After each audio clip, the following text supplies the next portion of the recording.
warahmatullahi wabarakatuh.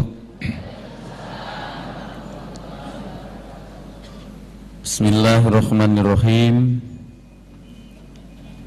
Alhamdulillahilladzi nahmaduhu wa nasta'hdih wa nastaghfiruhu wa nasta'rdih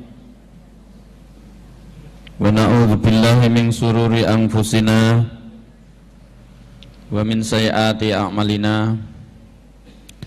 May yahdihillahu fala mudhillalah wa may yudlil fala hadiyalah. Asyhadu an la ilaha illallah wa asyhadu anna Muhammadan abduhu wa rasuluh. Allahumma sholli ala Muhammad wa ala ali Muhammad kama shallaita ala Ibrahim wa ala ali Ibrahim fil alamina innaka hamidum majid. Amma ba'du, la hawla wa la quwwata illa billahil aliyyil qayyum. Qala ta'ala fil kitabil karim, a'udzu billahi minasy syaithanir rajim. Bismillahirrahmanirrahim. Wasari'u ila maghfiratin min rabbikum wa jannatin arduhas samawati wal ardu uiddat lil muttaqin walladzina yunfiquna fis sarra'i wad dharra'i wal kadhiminal ghaidha wal 'afina 'anil nas wallahu yuhibbul muhsinin. Bapak Ibu Majelis Taklim IKADI Ahad Pagi dan mitra dengar Radio FM yang dirahmati Allah, terlebih dahulu mari kita manjatkan puji syukur kehadiratnya, karena hanya taufik dan hidayah inayahnya pada pagi ini kita bisa bersua kembali di majelis taklim ini dengan niatan hanya semata-mata untuk mengharap ridho dari Allah, agar hidup dan kehidupan kita kian hari kian bermakna, yang antarkan kepada kita menjadi kekasih Allah, akhir husnul khotimah, dan mudah-mudahan kita dikelompokkan oleh Allah masuk surga bersama ahli surga yang lain. Amin ya rabbal alamin. Lalu kedua kalinya jangan sampai lupa sholawat dan salam kita aturkan pada baginda Nabi besar Muhammad sallallahu alaihi wasallam. Allahumma sholli alaihi, beserta keluarganya, para sahabatnya, para tabi'in, tabi'unat tabi'in, para salafus saleh, dan mudah-mudahan di akhirat kelak kita mendapatkan syafaatnya. Amin ya rabbal alamin. Bapak Ibu jamaah majelis taklim IKADI Akad Pagi dan mitra dengar Radio FM yang berbahagia, bulan yang penuh berkah, rahmat dan maghfirah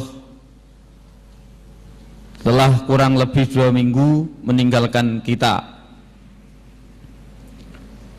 Saat-saat bahagia ketika kita bersama keluarga berkumpul untuk menyambut datangnya azan maghrib untuk berbuka bersama juga telah meninggalkan kita. Saat-saat yang indah ketika kita bersama sahabat, para tetangga, saudara, ketika kita menunaikan ibadah sholat tarawih, tadarus Al-Quran, dan ikut di majelis ilmi di dalam masjid juga sudah usai meninggalkan kita.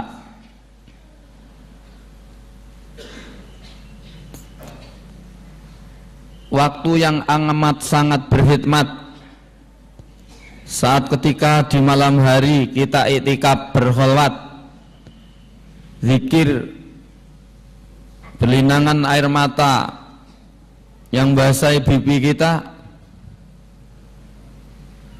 Setelah itu kita akhiri dengan sahur, juga sudah meninggalkan kita.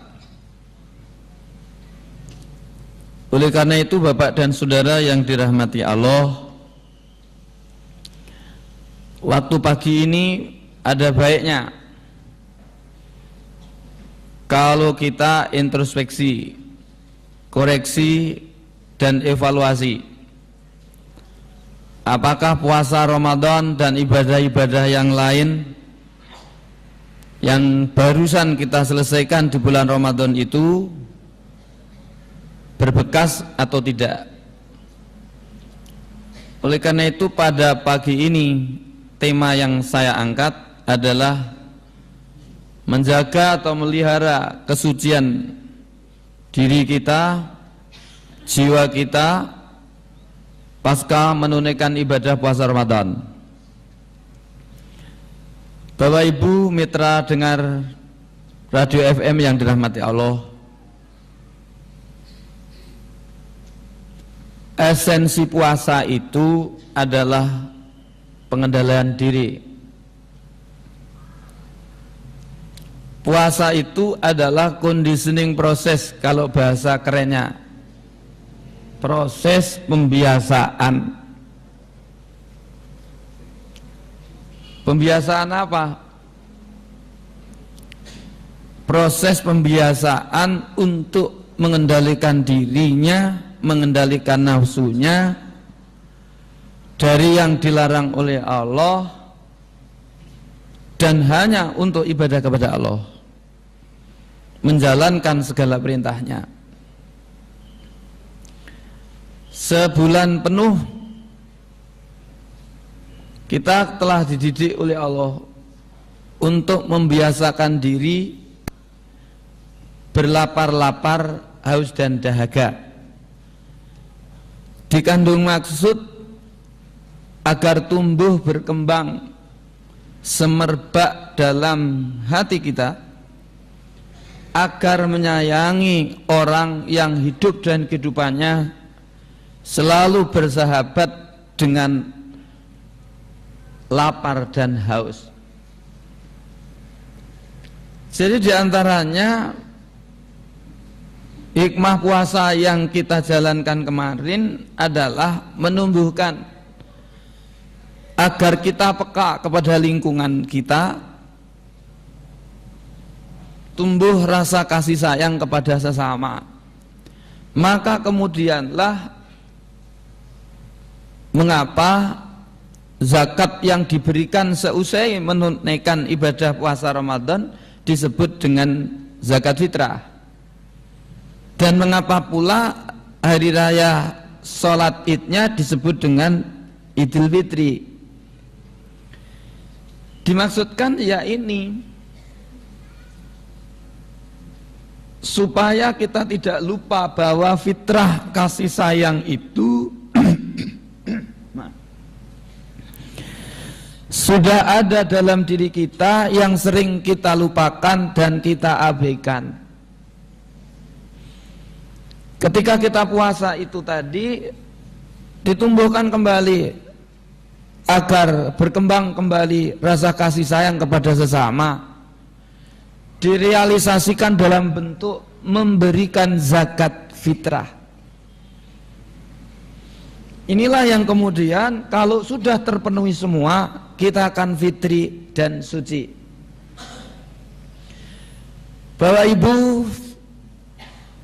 jamaah Majelis Taklim IKD Akad Pagi dan mitra dengar Radio FM yang dirahmati Allah, bukankah sebulan penuh kita bukan hanya sekedar menahan lapar, haus, dahaga dan segala yang batalkan puasa, Bukankah kita juga dididik oleh Allah untuk menjaga hati kita? Jangan sampai tumbuh berkembang dalam hati kita itu iri hati, dengki, serai, jahil, matakil, bukan? Bukankah ketika puasa kita tidak diizinkan, tidak dibolehkan untuk mengembangkan rasa takut, khawatir, cemas, menakutkan, mengkhawatirkan, menyemaskan persoalan hidup dan kehidupan ini? Karena di Ramadan ditumbuhkan bahwa segala sesuatu yang genggam urusan itu hanya Allah. Yang gerakkan hanya Allah, yang diamkan hanya Allah. Setiap kita tunduk pada takdirnya. Yang ngurus istri, suami, anak bukan kita, tapi tanggung jawab Allah. Ketika ini ditumbuhkan, keimanan ini ditumbuhkan bahwa Allah Maha Kuasa, bisa berbuat apa saja yang dikehendaki, Allah Maha Adil, apa yang dipilihkan Allah atas keadilannya, Allah Maha Bijak, apa yang dipilihkan Allah tentu atas kebijakannya. Kita muncul husnudon. Ketika kita husnudon akan terima ketetapan apapun yang ditakdirkan Allah kepada kita, disitulah akan hilang rasa takut, khawatir, cemas. Bukankah di bulan Ramadan kita juga diajari untuk mengendalikan diri dari sifat jengkel, mangkel, marah? Bukankah ada hadis? Ketika saat ada seseorang yang ngajak bertengkar dengan kita, supaya direspon dengan senyum dan nyampaikan ana shaim, aku lagi sedang puasa. Bukankah ketika di bulan Ramadan kita dididik untuk tidak riya, pamer, sum'ah, riya agar ibadahnya dilihat orang, sum'ah agar ibadahnya didengar orang. Dilatih saat ketika kita puasa. Seandainya kita sedang bepergian jauh, mampir ke restoran, kemudian pulang ngomong istrinya atau suami keluarganya bahwa aku sedang puasa, ternyata puasa itu enak, tidak apa-apa, itu tidak kita lakukan. Mengapa? Karena sadar, tahu, kita yakin setiap apa yang kita lakukan dilihat Allah, diintai oleh Allah. Kita tidak mempedulikan orang lain tahu atau tidak, pimpinannya tahu atau tidak, istri suami tahu atau tidak, anak istri tahu atau tidak. Itu kita lakukan semata-mata yakin bahwa apa yang kita lakukan dilihat, diintai, disaksikan Allah. Tidak ada sesuatu yang kita lakukan sia-sia, menguap, muspro. Tidak ada. Bukankah di bulan Ramadan kita dididik untuk tidak sombong, takabur, congkak oleh karena sesuatu yang melekat dalam diri kita, bukan? Kita tidak izinkan sombong oleh karena jabatan ini, sombong karena harta yang dimilikinya, sombong oleh karena mobilnya, sombong karena rumahnya, sombong karena titelnya, sombong karena ilmunya. Ketika bulan Ramadan ditumbuhkan bahwa semua milik Allah, semua akan kembali kepada Allah, semua yang ada titipannya, sehingga kita menjadi rendah hati saat bulan Ramadan. Lahu ma fis samawati wa ma fil ard. Milik Allah lah segala apa yang di langit di bumi ini. Istri titipan Allah, suami titipan Allah, anak titipan Allah, jabatan titipan Allah, mobil titipan Allah. Gak ada yang bukan titipan Allah. Sehat titipan Allah, sakit titipan Allah, tangan bergerak titipan Allah, mata berkedip titipan Allah. Bahkan nyawa yang indekos dalam tubuh kita juga titipan Allah. Lantas kalau kayak begini apa yang disombongkan? Apa yang disombongkan? Titelnya, ilmunya, semua titipan Allah. Di Kediri ini saya punya teman, maaf seribu maaf kalau dengar, minta maaf. Dia ulama, dihormati, dikagumi, banyak santrinya. Dia belajar ke sana karena ahli tafsir. Maaf, seribu maaf. Sekarang rumahnya sendiri lupa, makan lupa. Mana ilmu tafsirnya? Sekarang sudah jalan ke sana kemari di jalan. Celana dilinteng begini. Kemudian pakai capil, apa namanya ini? Peci. Mana ilmu tafsirnya? Saya baru kemarin berangkat menuju ke Ringin Rejo, kecamatan saya, ngisi halal bihalal.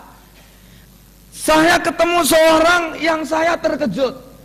Dulu gagah perkasa, ganteng tampan, naik mobil. Sekarang jalannya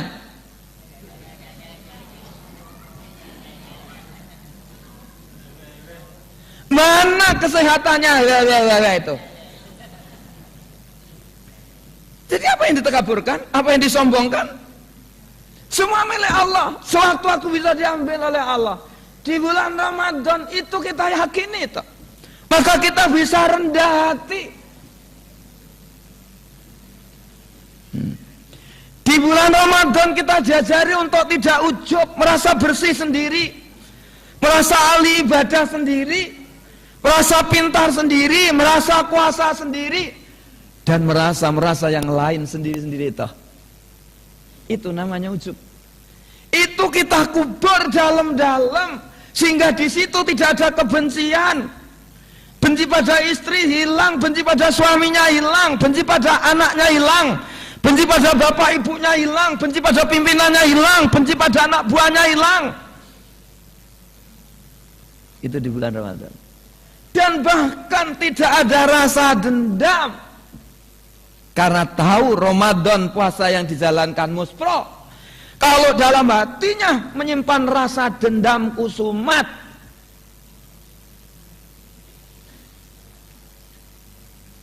dan tidak adalah larangan-larangan itu, tidak ada pantangan-pantangan itu yang mesti kita tinggalkan. Tapi di bulan Ramadan, di siang hari kita puasa, di malam hari tarweh, di tengah malam tahajudan, kita zikir, kita berkholwat menangis, kita tadarus Al-Quran, kita kendalikan mata bukan hanya untuk melihat yang maksiat, tapi kita gunakan untuk membaca Quran. Saat bulan Ramadan kita kendalikan telinga untuk tidak hanya mendengarkan yang maksiat, tapi kita gunakan untuk mendengarkan yang baik-baik. Kita kendalikan mulut lidah untuk tidak menggonjeng orang, untuk tidak berdusta, untuk tidak berbohong. Tetapi juga kita gunakan untuk menasihati orang, mendamaikan orang, membaca ayat-ayatnya. Itu bukan yang kita lakukan pada bulan Ramadan. Bulan Ramadan ngajari kita seperti khutbah Rasulullah, barang siapa yang memberikan buka kepada seorang yang sedang berpuasa, sabda Rasulullah, seluruh dosanya terampuni. Barang siapa yang berbagus akhlaknya di bulan Ramadan, saat-saat dimana ketika kita melintasi Shiratal Mustaqim, setiap kaki pada tergelincir, kaki orang yang memperbagus akhlaknya akan sukses. Barang siapa yang memudahkan pembantunya, anak buahnya, Allah akan memudahkan pada yaumul hisab. Barang siapa yang menahan murkanya, Allah akan menahan juga murkanya kepadanya. Barang siapa yang memuliakan anak yatim, Allah akan memuliakan saat ketemu dengannya. Barang siapa yang menepungkan, kokohkan tali silaturahim, Allah akan mengokohkan rahmatnya. Ketika orang memutuskan tali silaturahim, Allah akan memutuskan rahmatnya. Barang siapa yang baca ayat Al-Quran, satu ayat sama dengan 30 juz. Itu kemarin semua sudah kita lewati. Kalau sekiranya puasa kita persis seperti itu, dan kemudian kita rayakan dengan Idul Fitri, kita tutup dengan Idul Fitri, kemudian kita silaturahim, saling maaf memaafkan, maka sekarang kita dalam keadaan fitri tadi. Kita dalam keadaan suci, kita dalam keadaan bersih, seperti anak yang baru lahir dari rahim sang ibu. Hanya persoalannya adalah bagaimana agar kesucian itu bertahan hingga sampai bulan Ramadan yang akan datang. Targetnya hingga sampai akhir hayat kita. Mustahil kita bisa memelihara kesucian itu kalau kita tidak punya ilmunya.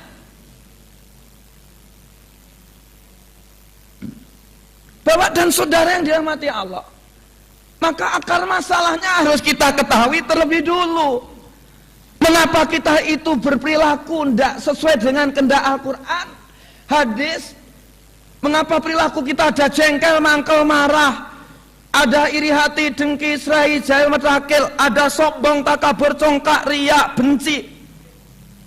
Mengapa ada itu? Baru kita kenali dulu akar masalahnya itu apa. Al-Quran mengingatkan kepada kita, kendalikan cintanya kepada dunia. Cara mengendalikan kita agar tetap bersih, suci saat ketika kita menunaikan ibadah puasa itu adalah lagi-lagi dijaga riadohnya, tetap dikontrol emosinya, dikontrol keinginan nafsunya, jangan sampai berlebihan mencintai dunia seisinya. Ayat yang Bapak Ibu perlu buka, surat At-Takatsur. Alhaakumut takatsur, melupakan kamu, itu At-Takatsur. Hingga hatta zurtumul maqabir, hingga kalian masuk ke liang kubur.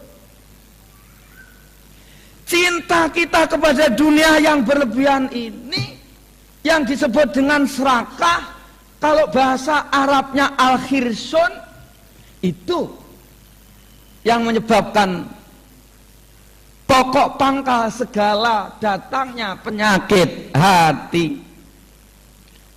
Maka agar kita bisa tetap memelihara kesucian kita, ini kendalikan.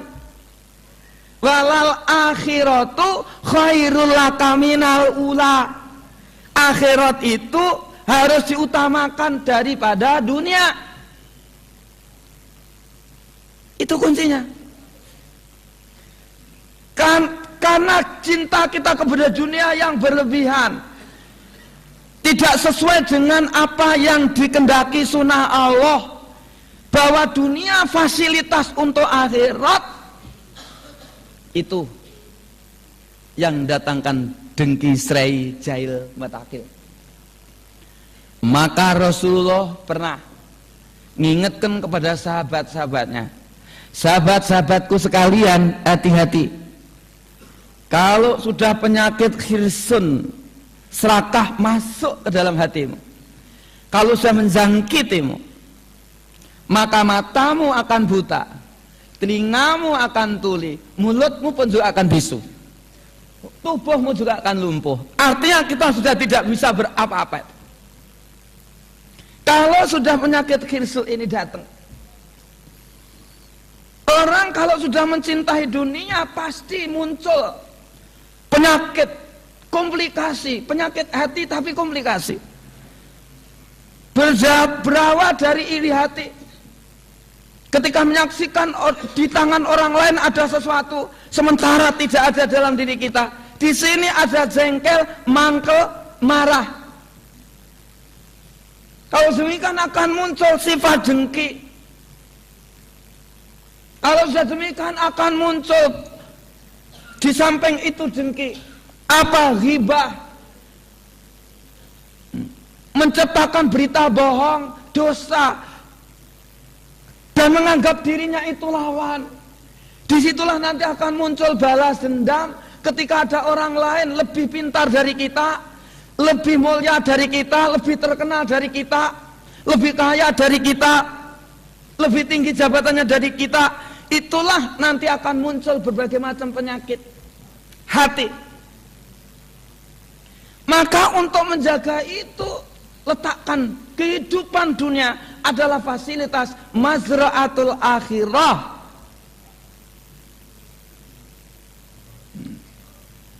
Bapak dan saudara yang dirahmati Allah, bagaimana untuk bisa mengendalikan itu? Ayat berikutnya, hatta zurtumul maqabir. Diingatkan oleh Allah, kalla sawfa ta'lamun, summa kalla sawfa ta'lamun, kalla la ta'lamuna ilmal yakin, la tarawunnal jahim, summa la tus'alunna yauma idzin 'anil na'im. Al-Quran memberikan 3 resep agar mencintai dunia tidak berlebihan. Selalu ingat kematian. Itu pertama, bahwa kematian kita mesti akan mengancam kita. Ibnu Mas'ud meriwayatkan sebuah hadis. Pada satu ketika dalam satu jamaah, Ibnu Mas'ud mengatakan, Rasulullah pernah menggambar gambar persegi 4. Jadi gambar persegi 4 kayak begini. Kemudian di tengahnya ada garis lintang lebih dari 3 atau 4 gambar persegi 4 panjang tadi. Di bawahnya ada garis kecil-kecil. Kemudian Rasulullah bertanya, ini gambar apa? Sahabat menjawab, yang maha tahu hanya Allah dan Rasulnya. Ini gambar ajal, persegi 4 panjang ini gambar ajal. Kalau kita bisa lolos sakit kemudian berobat, kemudian sembuh, kita akan dihadang ajal berikutnya, hingga sampai pada takdir sudah menjumpai kita. Garis panjang yang lebih garis persegi 4 panjang ini adalah angan-angan. Angan-angan kita itu melupakan bahwa kita ini akan meninggalkan dunia fana ini, sehingga angan-angannya melampaui batas ajal kita. Sampai-sampai ketika Israel mengepak-ngepakkan sayap di atas ubun kita sedang nyesal. Nyesal apa? Persis seperti yang dipesankan oleh Hasan Basri, seorang sufi besar terkenal. Ketika manusia menghadapi ajal, dia ada 3 penyesalan yang menonjol. Pertama, Israel, mengapa engkau segera datang? Sementara aku belum puas nikmati usaha perjuanganku selama ini. Lalu yang kedua, menyesal. Israel, mengapa engkau keburu datang? Bukankah aku masih punya cita-cita, keinginan yang banyak yang belum tercapai? Yang ketiga, Israel, mengapa engkau segera datang? Sementara aku belum siap-siap bekalnya.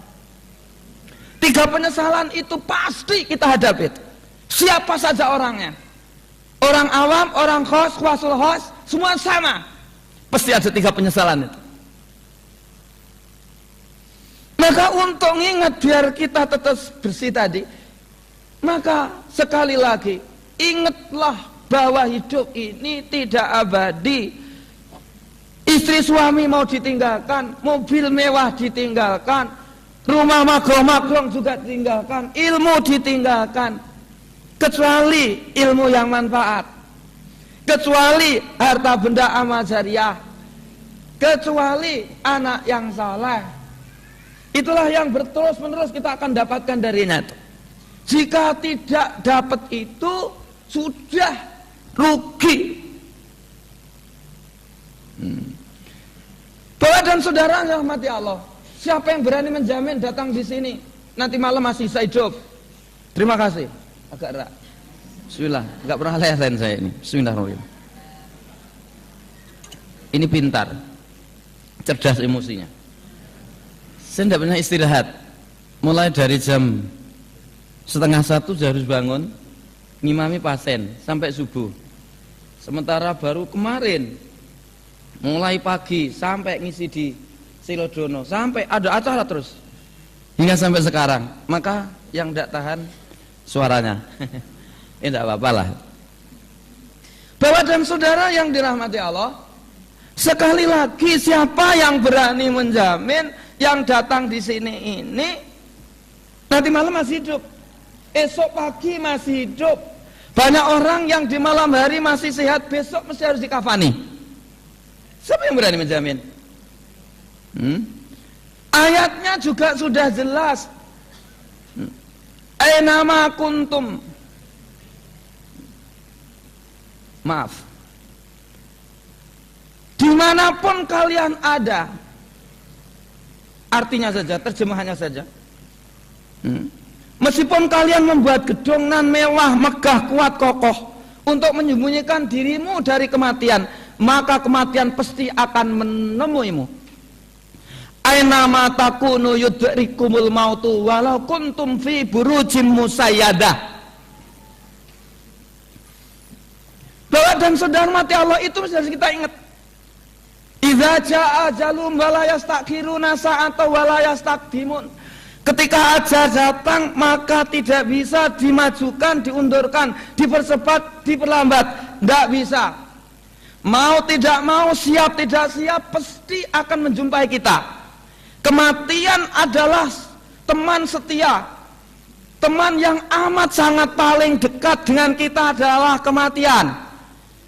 Teman yang bijaksana, yang amanah, yang disiplin, tidak pernah ngurangi atau menambah sedikit pun. Ya jalani apa adanya, itulah kematian. Qul innal mautal ladzi tafirruna minhu fa innahu mulaqikum summa turadduna ila alimil ghaibi wasyahadati fayunabbiukum bima kuntum ta'malun. Muhammad, sampaikan kepada umatmu, sesungguhnya kematian yang ia takut ketika mendengarkan, yang ia hindari, yang ia merinding ketika mendengarnya, pasti dia akan menjumpainya. Kemudian dia akan dihadapkan pada Tuhan yang maha syahadah dan yang maha gaib. Kemudian Tuhan Allah akan berikan kabar tentang seluruh catatan amal mulai dari dia lahir ada hingga sampai matinya. Itulah kematian. Itu yang mesti harus selalu kita ingat. Biar cintanya kepada dunia tidak kebablasan, yang menyebabkan dengan saudaranya itu bertengkar, adik kakaknya tidak wahwuh, hanya persoalan dunia. Di berbagai kesempatan sudah tak setir, tak ingetkan, tidak usah rebutan dalam hal waris.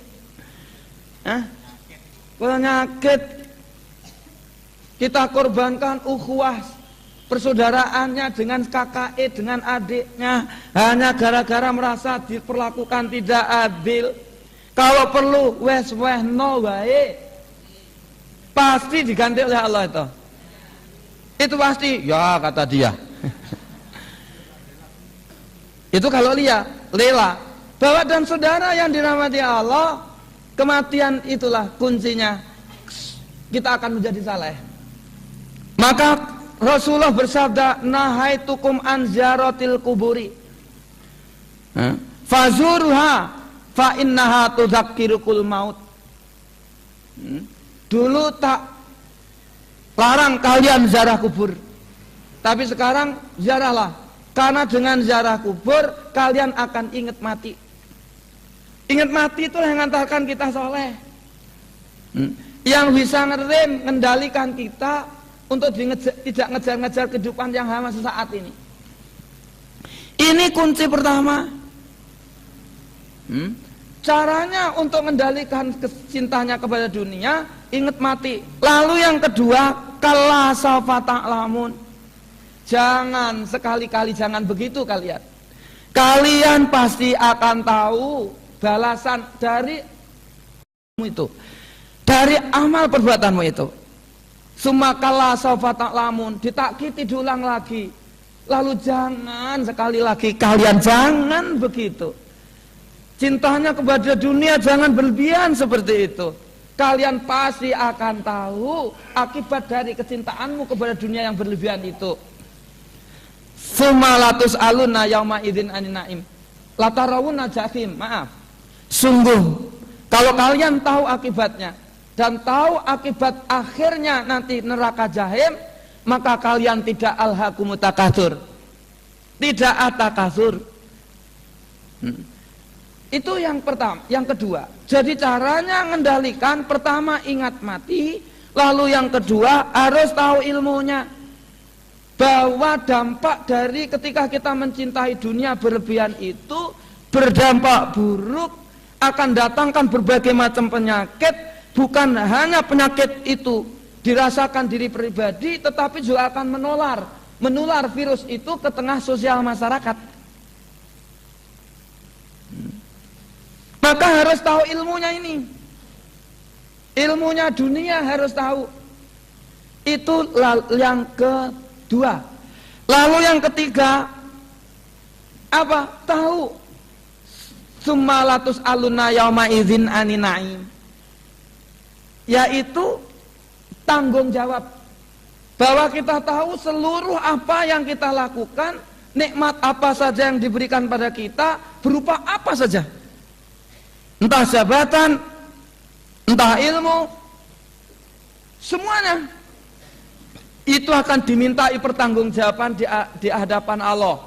Kalau tiga ini selalu kita ingat, insya Allah kita akan balance hidup ini. Dunia itu penting, harta itu penting, tetapi bukan segala-galanya. Allah menitipkan harta benda kepada kita, satu kehormatan. Untuk apa? Fasilitas untuk ibadah dan ketaatan. Dan itu. Nah, Bapak dan Saudara yang dirahmati Allah, setelah kita bisa mengendalikan nafsu, Bapak dan Saudara, jalankan segala apa yang kita lakukan itu dengan ikhlas.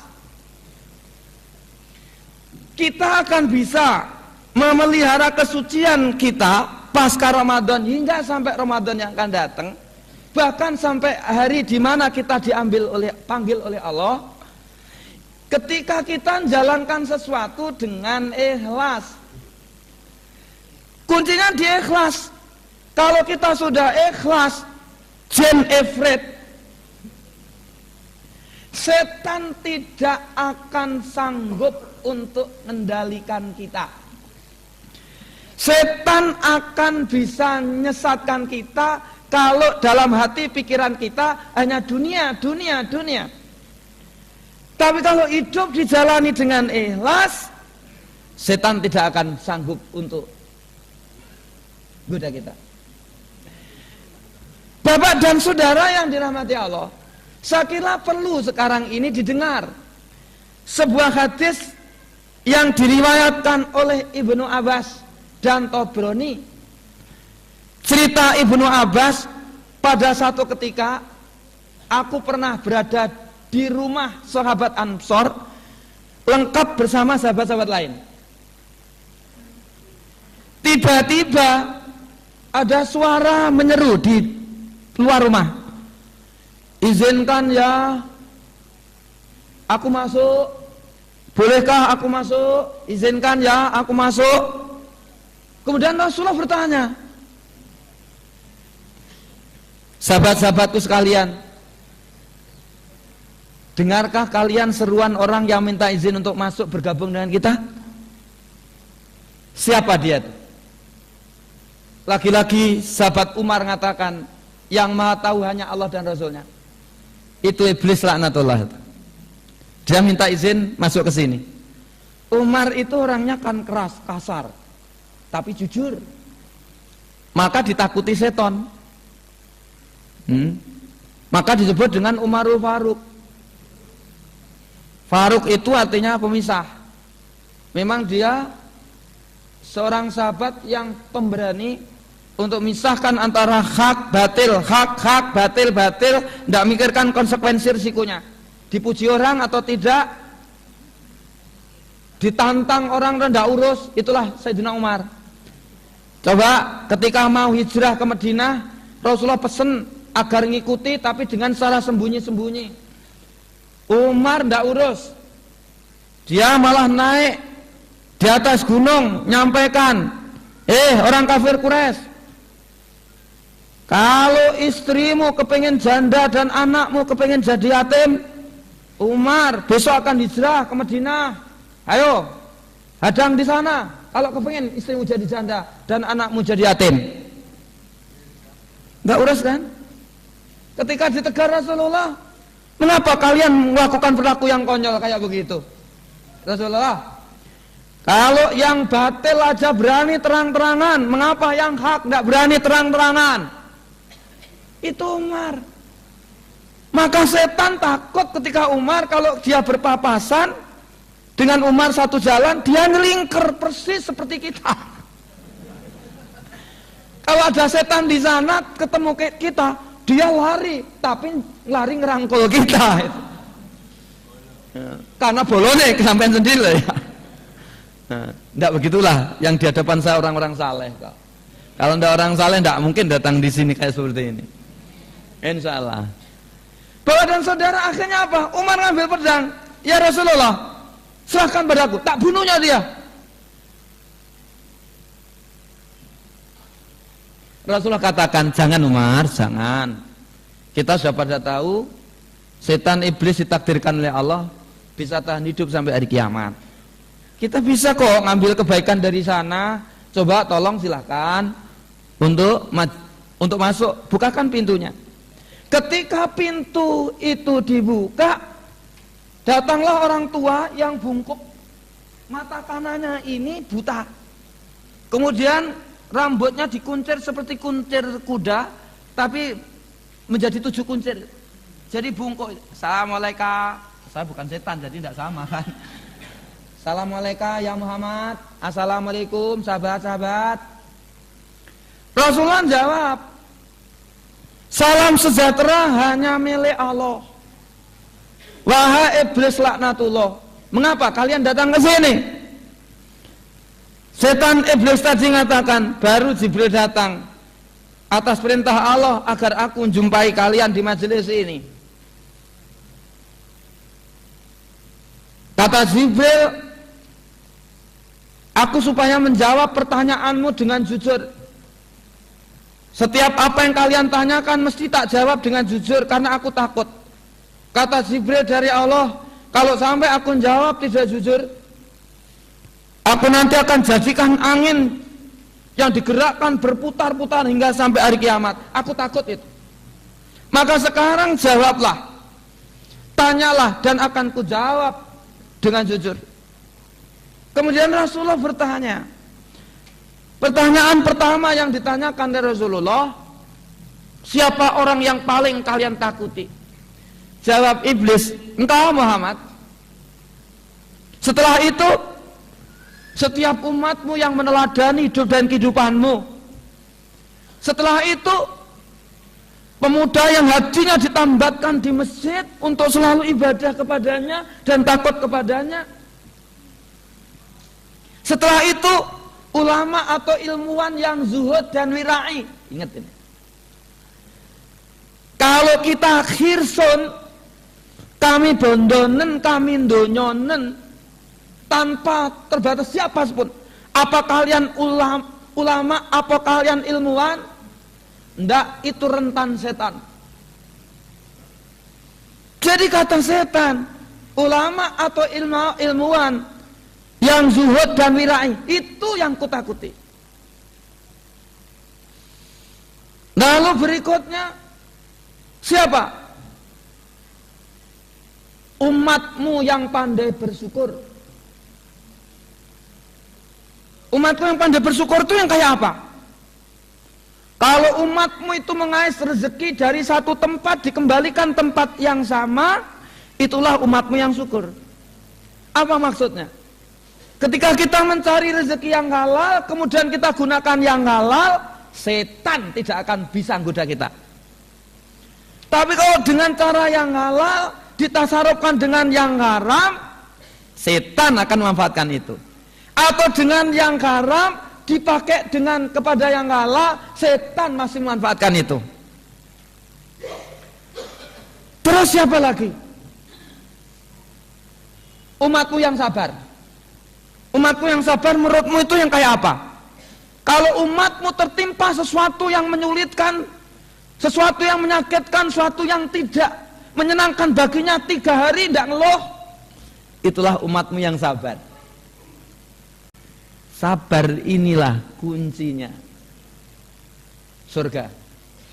Kalau kepingin jadi orang soleh, pesan ulama-ulama salaf, setidak-tidaknya ada 6 kesabaran. Sabar ifah. Sabar ifah itu sabar mengendalikan nafsu syahwat dan perut.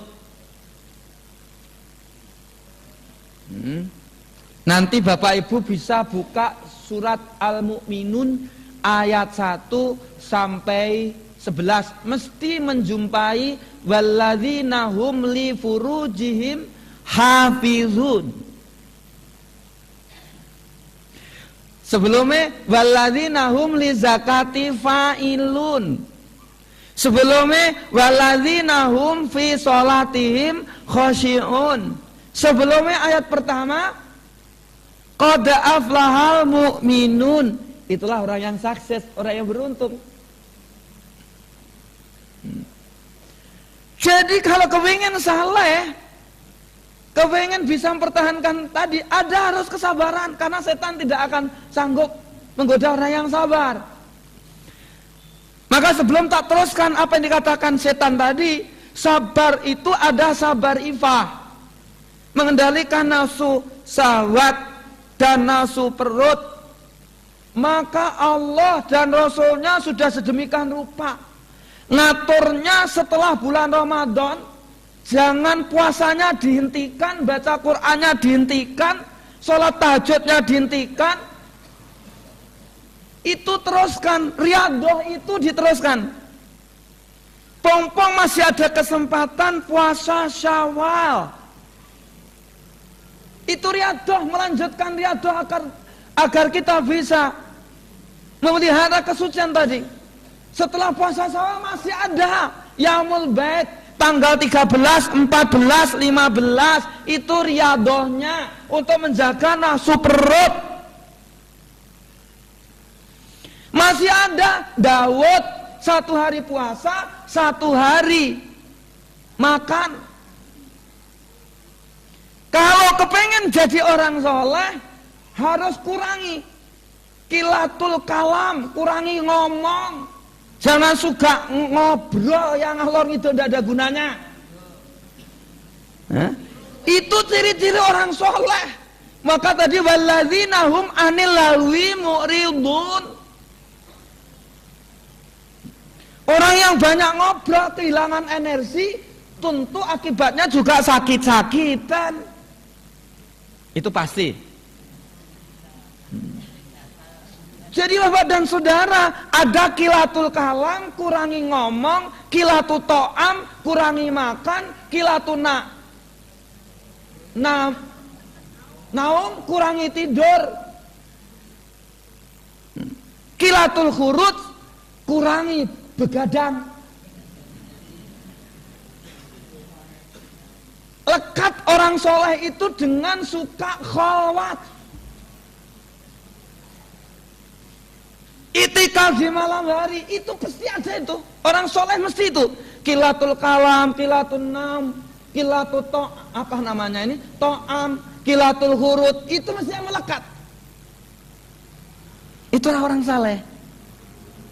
Lalu yang kedua, kalau kepingin kita bisa menjadi soleh, harus sabar tadi, adalah sabar do'bun nafas. mengendalikan serakah kepada dunia.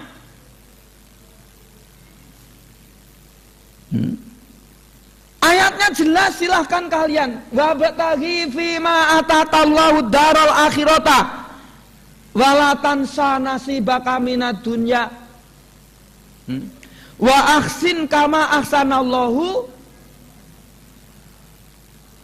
Silahkan kalian beramal sekuat tenaga kalian sepenuhnya untuk akhirat, tapi jangan pernah lupakan urusan dunia, dan berbuatlah baik kalian sebagaimana Allah berbuat baik. Wa batagil fasada fil ardi, jangan buat kerusakan di muka bumi. Innallaha la yuhibbul fasad, Allah tidak menyukai orang yang berbuat kerusakan. Jadi harus balance dan harus ditata niatnya dunia untuk akhirat, biar tidak dhaqbu nafas. Kita harus sabar, bisa mengendalikan serakah itu tadi.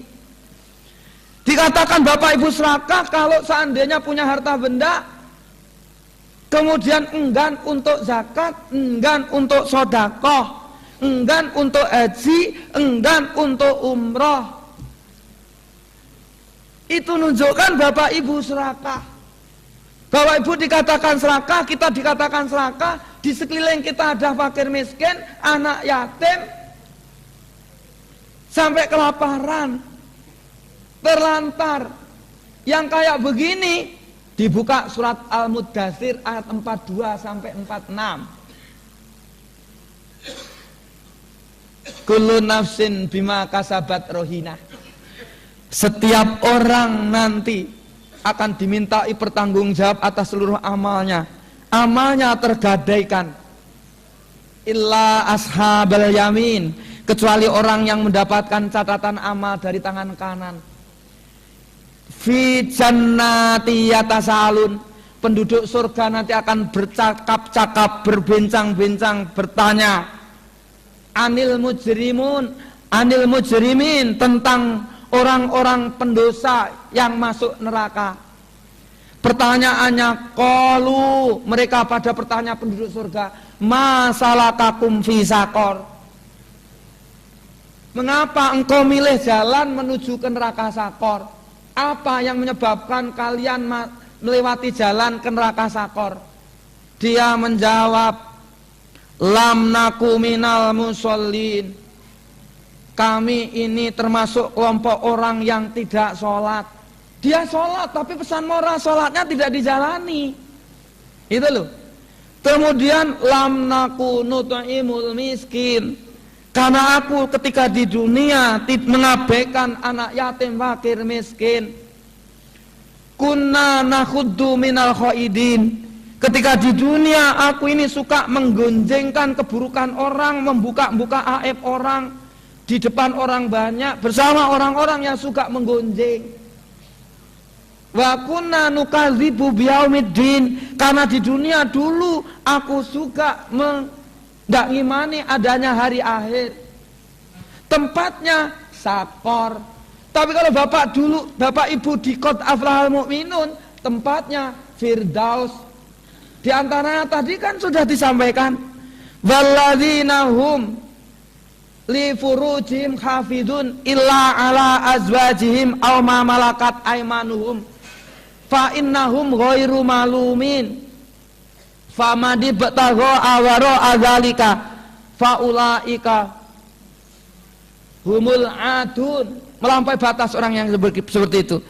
Diteruskan walladzina hum li amanatihim wa ahdihim raun walladzina hum fi sholawatihim yukhafidun ulaika humul warisun alladzina yarisunal firdaus hum fiha khalidun. Itulah orang yang sukses. Jadi Bapak dan Saudara yang dirahmati Allah, yang ketiga sabar dalam dhaqbu nafas. Yang kedua, yang ketiganya sabar dalam al-halim, sabar dalam mengendalikan rasa jengkel, rasa mangkel. Itu kunci surga, itu kunci jadi orang saleh. Terus berikutnya irfan, Jadi ada Al-Halim, Si'atu Sodr. Si'atu Sodr itu sabar ketika kita dicemooh, dihina, dibodoh-bodohkan orang, kita sabar. Itulah kunci orang soleh. Harus kita kendalikan Si'atu Sodr. Ketika kita dibodohkan, jangan balas membodohkan. Ketika dipisui, jangan balas misui. Sana sekali, kita malah 10. Itu Si'atu Sodr namanya. Baru yang kelima keenam, zuhud dan wirai, sabar dalam zuhud dan wirai. Inilah Bapak dan Saudara, setan mengatakan ketika ditanya oleh Rasulullah Sallallahu Alaihi Wasallam, kemudian siapa itu umatmu yang sabar? Siapa umat yang sabar?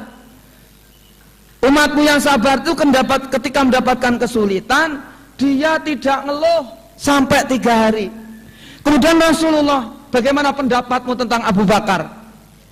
Aku tidak mungkin menyesatkan Abu Bakar, lantaran Abu Bakar itu orang yang jujur, apalagi setelah masuk Islam.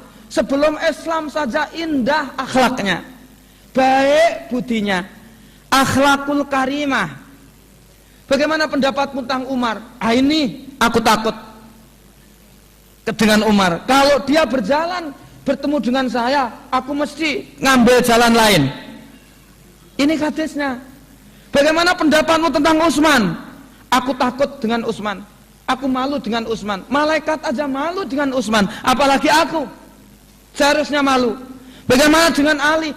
Aku malah minta untuk dimaafkan dan dibantu oleh Ali nanti di akhirat. Aku tidak mungkin akan menyesatkan Ali. Nah, akhirnya Rasulullah mengatakan, Alhamdulillahirabbil alamin. Segala puji itu milik Allah yang membahagiakan aku dan umatku. Diwangsuli, dijawab oleh setan iblis, enggak Muhammad, enggak. Umatmu enggak akan bisa bahagia selalu aku masih hidup. Demi yang nyawaku hidup sampai hari kiamat. Umatmu yang pinter atau yang bodoh, yang alim atau biasa, orang kota atau orang kampung, pejabat atau rakyat biasa, semuanya yang bisa baca atau tidak, semuanya akan kusesatkan. Dengan secara sembunyi-sembunyi, aku masuk ke pori-porinya itu. Kemudian kuikuti aliran darahnya. Jantung itulah tempatku, dan hatinya itulah tempatku. Jadi setan ngaliri darah. Kecuali satu Muhammad, yang aku tidak mungkin bisa nembus pori-porinya. Siapa satu itu? Umatmu yang ikhlas. Umatmu yang ikhlas itu yang bagaimana menurutmu? Kalau sudah tidak mencintai emas dan perak, karena emas perak itu simbol favoritnya orang Arab. Kalau pakai gelang sampai sekian, maka biasanya kalau ada TKW dari sana juga ikut-ikut itu sekian. Di kaki juga begitu bingelnya, bencong. Nah itu jenengan sendiri tahu itu. Kalau umatmu masih mencintai itu emas dan perak, itu tidak ikhlas. Kalau umatmu itu suka dipuji, tidak tahan ketika dicemooh, itu tidak ikhlas. Kalau umatmu yang ada di benak, otak dan hatinya itu uang, itu tidak ikhlas. Orang yang ikhlas hanya itulah yang akan tahan banting dari setan. Oleh karena itu, Bapak Ibu yang dirahmati Allah dan mitra dengar Radio FM yang berbahagia, untuk supaya kita menjaga kesucian kita pasca Ramadan, ya tadi, pertama kendalikan tetap dengan riyadhah, teruskan bacaan Al-Qur'annya, teruskan puasanya dengan ibadah sunnah, teruskan kholwatnya dengan tahajud, kurangi sabar dalam kurangi makan, kurangi tidur, kurangi ngomong, kurangi keluar. Insya Allah akan terjaga kesucian kita hingga akan diberi umur panjang sampai bulan Ramadan yang akan datang, tetap dalam keadaan suci dan bersih. Yang tidak kalah pentingnya adalah ikhlas, ikhlas, ikhlas. Rasulullah bersabda, setiap orang itu celaka kecuali orang yang beramal soleh. Tiap orang yang beramal soleh itu celaka kecuali orang yang ikhlas. Maka ikhlas artinya selamat.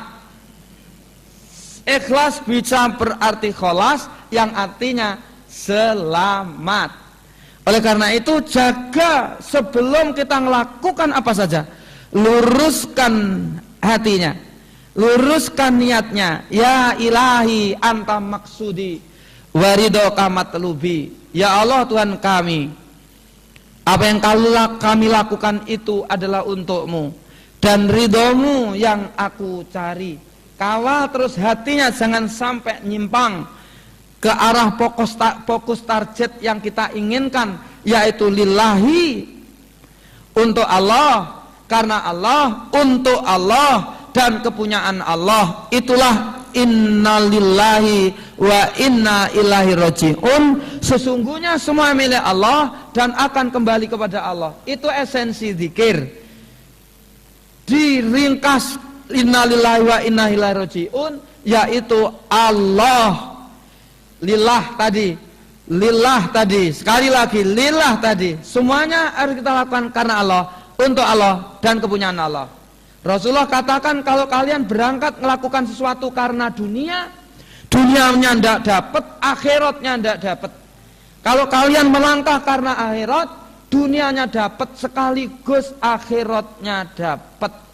Maka kemudianlah setiap kita menghembuskan, mengeluar masukkan nafas gini, Allah, keluarnya hu, Allah, hu, Allah, hu, dia Allah, Allah lah dia Allah, sehingga darah yang mengalir itu adalah ayat-ayat Allah.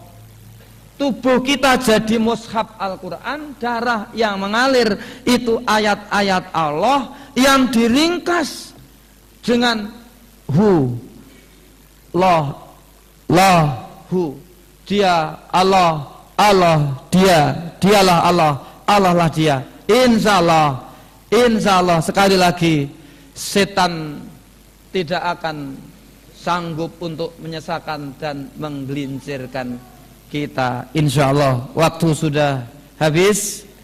Bapak Ibu jamaah majelis taklim IKD Ahad Pagi dan mitra dengar radio FM yang dirahmati Allah, sudah ada pesan tidak dibuka termin tanya jawab karena ini nanti ada berjabatan tangan halal bihalal. Maka mari kajian ini kita tutup dengan manjatkan permohonan kepada Allah.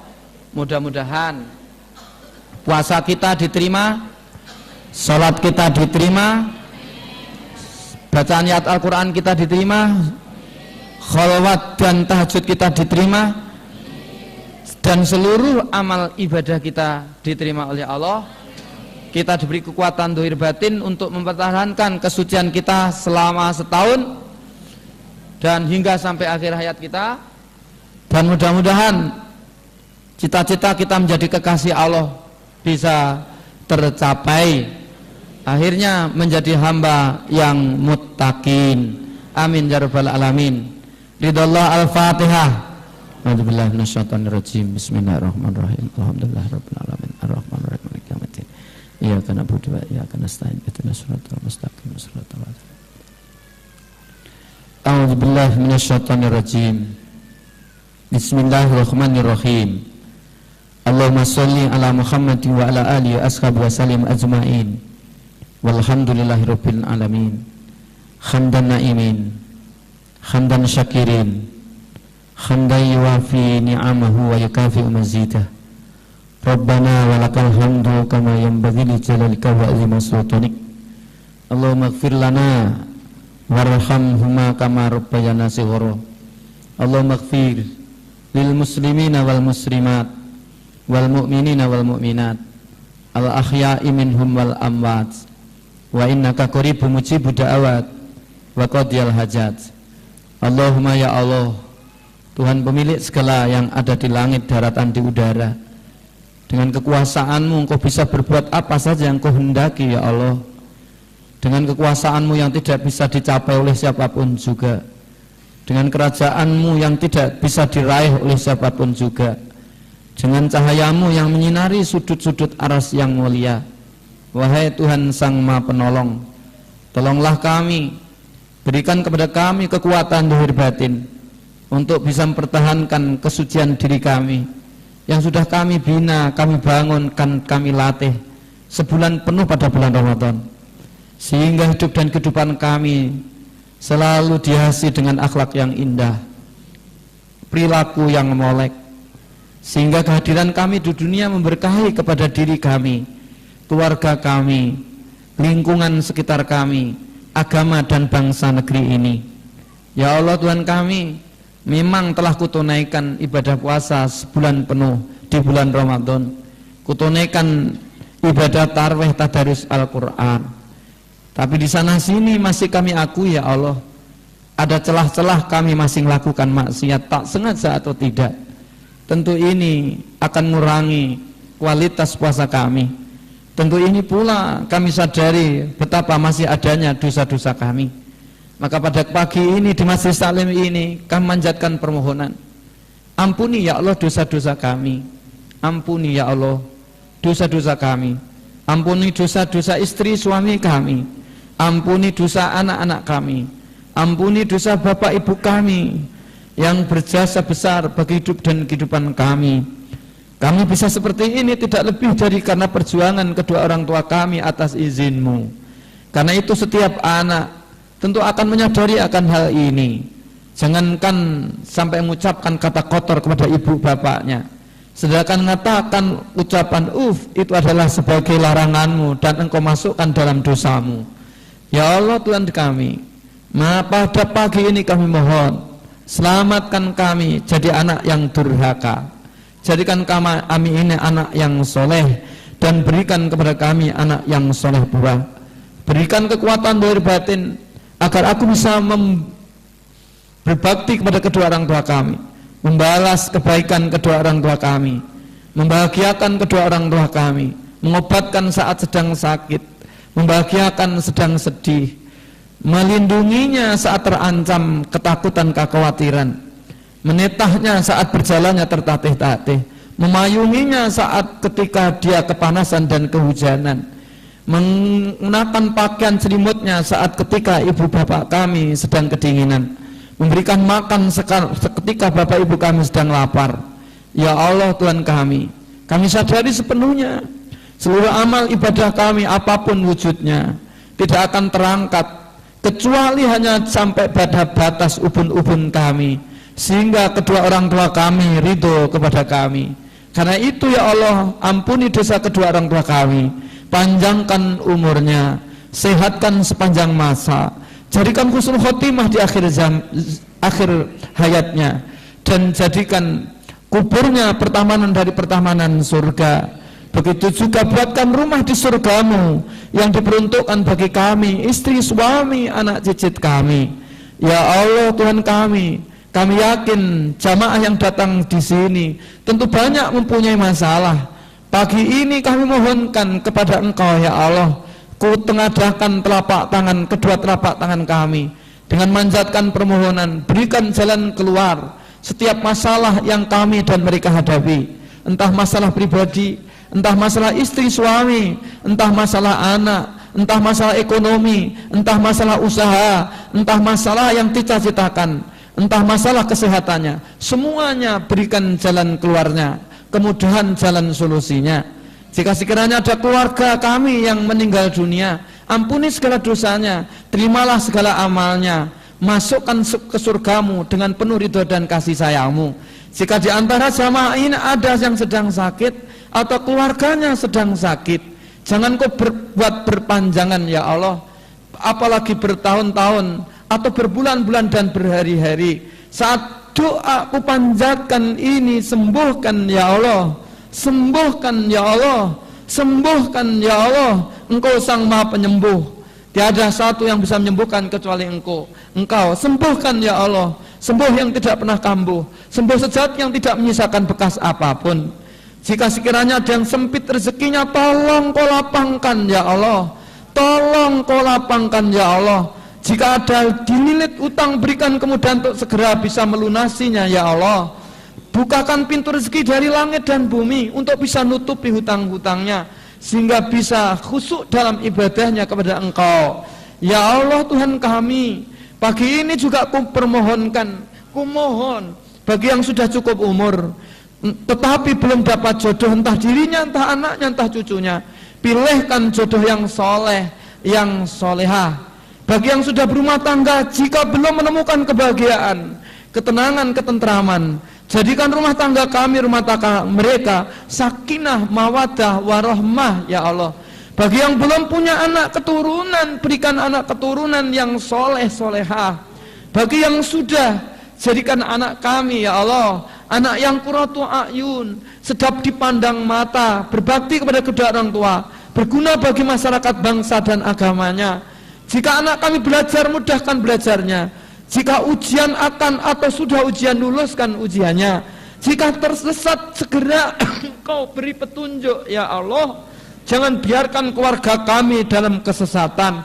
Jika saatnya butuh jodoh, berikan jodoh yang soleh, menantu yang soleh-solehah. Jika sekiranya butuh kerjaan, berikan kerjaan yang mapan, penuh keberkahan. Ya Allah, lindungi keluarga kami dari api jahanam. Jadikan anak cucu cicit kami ahli ibadah, ahli sholat, ahli tuqa, ahli huda, ahli ilmi, ahli Quran, ahli jannah. Ya Allah, bagi yang belum sempat haji dan umroh, berikan kesempatan untuk bisa haji dan umroh. Ya Allah, jadikan kami bersama jamaah keluarga kami ini walimu, ya Allah. Jadikan kami bersama jamaah sahabat kami walimu, ya Allah, tanpa merasa diri kami menjadi wali. Jadikan kami walimu, ya Allah, karena hanya walimu yang hidupnya selalu tenang dan tentram, ikhlas dan ridho, hanya karenamu, untukmu dan kepunyaanmu. Ya Allah, jadikan husnul khotimah di akhir hayat kami. Mudahkan, fasihkan, lancarkan. Ketika Israel menjemput kami tutup dengan kalimah thayyibah dan indah, kalimah la ilaha illallahu Muhammadur Rasulullah. Ya Allah, kabulkan doa hambamu yang hina dina ini. Kabulkan doa hambamu nan lemah ini, ya Allah. Kabulkan doa hambamu yang kian hari tambah umurnya tetapi tidak tambah kualitas ibadahnya. Ampuni, kabulkan, ya Allah. Jadikan kami ahli ibadah dan meninggal dunia saat kami sujud yang terakhir. Ketika kami sujud yang terakhir, ya Allah, ketika kami sujud yang terakhir, ya Allah, disitulah Engkau perintahkan Israel menjemputku, ya Allah, sehingga ku tatap dengan senyum karena kepingin untuk menjumpaimu. Rabbana atina fid dunya hasanah wa fil akhirati hasanah wa qina azabannar. Subhana rabbika rabbil izzati amma yasifun wa salamun alal mursalin walhamdulillahi rabbil alamin. Jika ada kekurangannya, kami sebagai manusia biasa, saya ucapkan taqabbalallahu minna wa minkum minal aidin wal faizin al maghfurin as-salimin. Billahi taufiq wal hidayah. Wassalamualaikum warahmatullahi wabarakatuh. Mohon Bapak Ibu bisa berjajar di softnya untuk salam-salaman agar